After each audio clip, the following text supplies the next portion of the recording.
India Bhutan మధ్య 2 railway lines announce చేసింది భారతదేశం.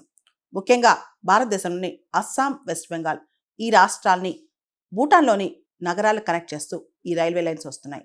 ముఖ్యంగా అస్సాంలోని కోక్రజార్ నుంచి భూటాన్లోని గెలుపు వరకు కూడా 69 కిలోమీటర్ల రైల్వే లైన్. అదేవిధంగా వెస్ట్ బెంగాల్లోని బనర్ ఘాట్ నుంచి భూటాన్లోని సాంస్తే వరకు అంటే 20 కిలోమీటర్స్ లైన్ అన్నమాట.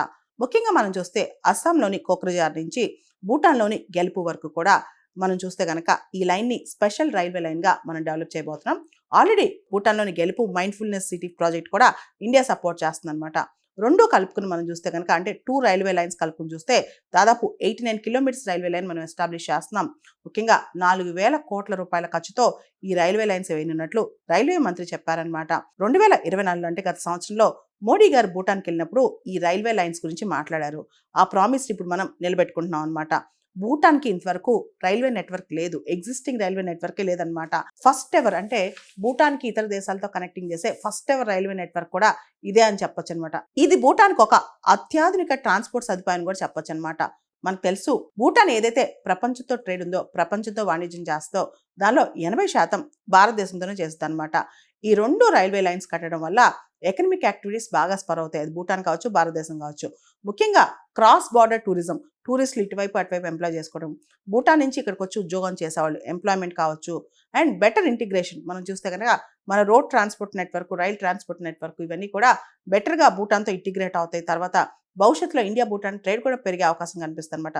ముఖ్యంగా ఈ ప్రపోజ్డ్ ఈ 2 లైన్స్ కూడా మన యొక్క చికెన్ నెక్ ఏదైతే భారతదేశంలో సిలిగురి కారిడార్ ఉందో దానికి చాలా దగ్గరకు ఉంటాయి కాబట్టి అక్కడ కనెక్టింగ్ చాలా కష్టం కాబట్టి ఈ స్పెషల్ రైల్వే లైన్స్ అనేవి ఎక్కువగా ఉపయోగపడతాయి అనమాట. వీటి వల్ల సప్లై చైన్స్ ఎన్హాన్స్ అవుతాయి, లాజిస్టిక్ సపోర్ట్ ఉంటుంది, ఈవెన్ ట్రూప్స్ కనెక్టివిటీ కూడా పెరుగుద్ది అనమాట. అంటే భవిష్యత్తులో ఏదైనా స్ట్రాటజిక్ ఇంట్రెస్ట్లో ట్రూప్ కనెక్టివిటీ అవసరమైనా సరే ఈ రైల్వే లైన్స్ వల్ల మన కనెక్టివిటీ బాగా పెరుగుద్ది. ముఖ్యంగా మనం చూస్తే భారతదేశం ఇండియా చైనా బార్డర్ విషయాల్లో చాలా ఎక్కువ ఫోకస్ చేస్తుంది అనమాట. భూటాన్ కూడా ఇండియా చైనా మధ్య చిన్న ల్యాండ్ లాక్డ్ శాండ్విచ్ కంట్రీ అని చెప్పొచ్చు. 2017లో మనం డోక్లాం ఇష్యూ చూస్తే కనుక చైనా ఈ ప్రాంతాల్లో ఇన్ఫ్రాస్ట్రక్చర్, రోడ్స్ ఇవన్నీ కట్టడానికి ట్రై చేస్తుంది. ఎంతో కొంత ఇన్ఫ్రాస్ట్రక్చర్ గ్యాప్ అనేది తగ్గించడానికి మనం ఇలాంటి ప్రాజెక్ట్స్ అనేది తీసుకొస్తున్నాం అనమాట. రీసెంట్గా ఇండియా చైనా బార్డర్ ఏరియాస్లో చాలా కొత్త డెవలప్మెంట్స్, ఇన్ఫ్రాస్ట్రక్చర్ ప్రాజెక్ట్స్ అంటే చైనా చేసే యాక్టివిటీస్ని కౌంటర్ చేయడానికి మనం కూడా కొత్త ప్రాజెక్ట్స్తో ముందుకెళ్తున్నాం. ముఖ్యంగా చూస్తే కనుక అరుణాచల్ ప్రదేశ్లో సేలా టన్నెల్ అని చెప్పి లాస్ట్ ఇయర్ కట్టామన్నమాట. అది ఆల్ వెదర్ కనెక్టివిటీ. ఇంతకుముందు అక్కడ పడే మంచు వల్ల కావచ్చు, అక్కడ టెరైన్ వల్ల కావచ్చు, అక్కడ అరుణాచల్ ప్రదేశ్లో ఆ ప్రాంతం చాలా కష్టం కనెక్టివిటీ. తవాంగ్ వ్యాలీకి వెళ్ళడానికి ఇంకా కష్టం అనమాట. సో తవాంగ్తో కనెక్ట్ చేసుకోవడానికి అక్కడ ఆల్ వెదర్ కనెక్టివిటీ ప్రాజెక్ట్ ఒకటి సేలా టన్నెల్ అని చెప్పి అరుణాచల్ ప్రదేశ్లో కట్టాం. అదేవిధంగా లదాఖ్లో చూస్తే కనుక DSDBO అని చెప్పి ఒక రోడ్ కనెక్టివిటీ కట్టాం అనమాట. Darbuk Shyok and Daulat Beg Oldi road కట్టామన్నమాట.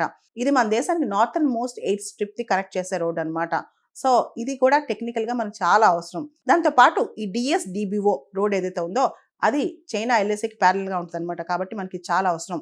So India multi modal infrastructure ప్రాజెక్ట్స్లో కూడా ఈ బార్డర్ ఏరియాస్లో చాలా ఎక్కువ ఇన్వెస్ట్ చేస్తుంది. రోడ్స్ కావచ్చు, టన్నెల్స్ కావచ్చు, బ్రిడ్జెస్ కావచ్చు, ఎయిర్ స్ట్రిప్స్ కావచ్చు, రైల్వే లైన్స్ కావచ్చు, వీటి మీద ఇండియా చాలా ఎక్కువ ఇన్వెస్ట్ చేస్తుంది అనమాట. దీనికి ప్రధానమైన కారణం మన హింటర్లాండ్స్ అంటే మన రిమోట్ రీజియన్స్ని కనెక్ట్ చేసుకోవడం, దాంతోపాటు స్ట్రాటజిక్ ప్రిపేర్నెస్ అనమాట. ఏదైనా అనుకోని అవాంతరం, యుద్ధం లాంటివి వచ్చినప్పుడు లాజిస్టిక్స్ కావచ్చు, ట్రూప్ మూవ్మెంట్స్ కావచ్చు, వీటన్నిటికీ పనికొస్తుంది అనమాట. దాంతోపాటు మనం ఎప్పుడు కూడా నైబర్హుడ్ ఫస్ట్ పాలసీ ఫాలో అవుతాం. భూటాన్ చిన్న దేశమైనా భూటాన్ చాలా ప్రయారిటీ ఇస్తాం అనమాట. వీటన్నిటితో పాటు భారతదేశంలో మనం యాక్ట్ ఈస్ట్ పాలసీకి కూడా ఈ నార్త్ ఈస్ట్లో కనెక్టివిటీ అనేది చాలా అవసరం అనమాట. నార్త్ ఈస్ట్ ప్రాంతాలకి ఇక్కడికి కనెక్టివిటీ అంటే అస్సాం కనెక్టివిటీ అనేది యాక్ట్ ఈస్ట్ పాలసీ కూడా ఉపయోగపడుతుంది. దాంతోపాటు ఇక్కడ మేజర్ ఛాలెంజెస్ ఉన్నాయి. ఈ ప్రాంతంలో రోడ్లు వేయాలన్నా, టన్నెల్స్ కట్టాలన్నా, రైల్వే లైన్స్ కట్టాలన్నా చాలా ఖర్చు అనమాట. ముఖ్యంగా టోపోగ్రఫీ, టెరైన్ అనేది అక్కడ చాలా డిఫికల్ట్గా ఉంటుంది. స్టీప్ టెరైన్స్ ఉంటాయి, డెన్స్ ఫారెస్ట్, చిట్టడులు, కారడులు ఉంటాయి. ఎకలాజికల్గా అక్కడ లాస్ కూడా అయ్యే ప్రమాదం ఉందన్నమాట. ఎక్కువ ఇన్ఫ్రాస్ట్రక్చర్ డెవలప్ చేస్తే అక్కడ ల్యాండ్ ఎక్విజిషన్, భూసేకరణ కూడా చాలా కష్టం. ఇన్నిటిని దాటుకుని భారతదేశం ఇప్పుడు నార్త్ ఈస్ట్ రీజియన్లో ముఖ్యంగా చైనా బార్డరింగ్ ఏరియాస్లో ఎక్కువ ఇన్ఫ్రాస్ట్రక్చర్ మీద దృష్టి పడుతుంది. అదే దిశగా ఇండియా భూటాన్ మధ్య కొత్త రైల్వే లైన్స్ కూడా ప్రకటించింది.